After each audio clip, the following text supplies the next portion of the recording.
Iran Contra was a secret program by the Reagan administration to circumvent Congress and illegally sell weapons to Iran, a terrorist nation, quote unquote, in order to pay for a guerrilla war against the Sandinista Nicaraguan government. When the operation was uncovered, it also uncovered an off-the-books operation that, in the words of one man, was a secret government with its own permanent funding mechanism and its own army, navy, and air force. The exposure of Iran Contra operation revealed the tip of the iceberg. Admiral Richard Secord ran a many-faceted program that concentrated on banking fraud, drug smuggling, and illegal arms dealing by officers and former officers of the U.S. military. Oliver L. North, a Marine lieutenant colonel assigned to the National Security Council staff beginning in 1981 until he was fired on November 25, 1986, was the White House official most directly involved in secretly aiding the Contras, selling arms to Iran, and diverting Iranian arms sales proceeds to the Contras.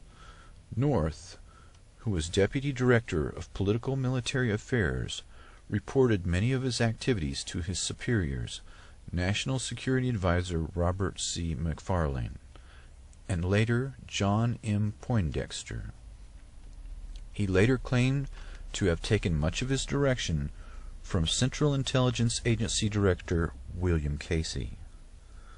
More significantly, North testified repeatedly that he believed President Reagan was aware and approving of his activities.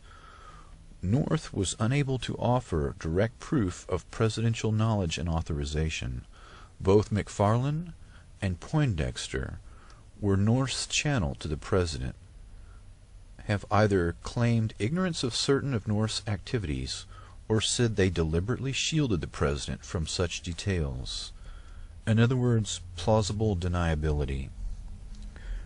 President Reagan, in written interrogatory answers to independent counsel, also denied knowledge of North's illegal conduct. Although the Office of Independent Counsel could not prove that President Reagan directly approved North's criminal actions, there is no doubt that he and his national security advisors allowed North to operate with an unprecedented latitude in the furtherance of administration policies. North was indicted on March 1988 on 16 Iran Contra charges, along with Poindexter, retired U.S. Army Air Force Major General Richard V. Secord, and Albert Hakim, in a 23-count indictment. After the cases were served and the central conspiracy charges were dropped due to classified information problems, North stood trial beginning in February 1989 on 12 counts.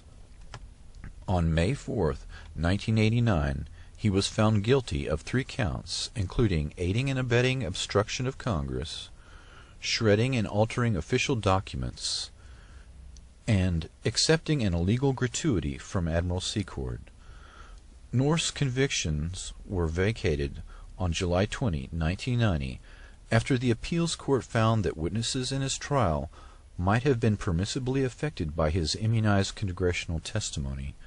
Many figures that came under criminal investigation and prosecution in Iran Contra, like John Poindexter, Elliot Abrams, Richard Armitage, Dick Cheney, Otto Reich, Colin Powell, and John Negroponte, returned to serve in the current Bush administration without serious challenge from the Congress of the United States.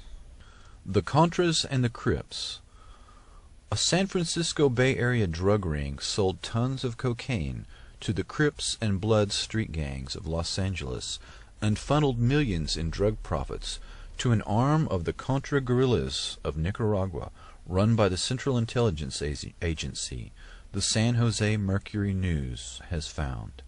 This drug network opened the first pipeline between Colombia's cocaine cartels and the black neighborhoods of Los Angeles, a city now known as the crack capital of the world.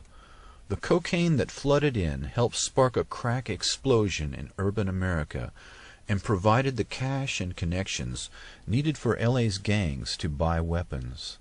It is one of the most bizarre alliances in modern history, the union of a U.S.-backed army attempting to overthrow a revolutionary socialist government and the gangsters of Compton and South Central L.A. The Army's financiers, who met with CIA agents before and during the time they were selling the drugs in L.A., delivered cut-rate cocaine to the gangs through a young South Central crack dealer named Rickey Ross. The investigative reporter Gary Webb, who broke this story that no other major newspaper would run, was found murdered in what can only be described as a staged suicide.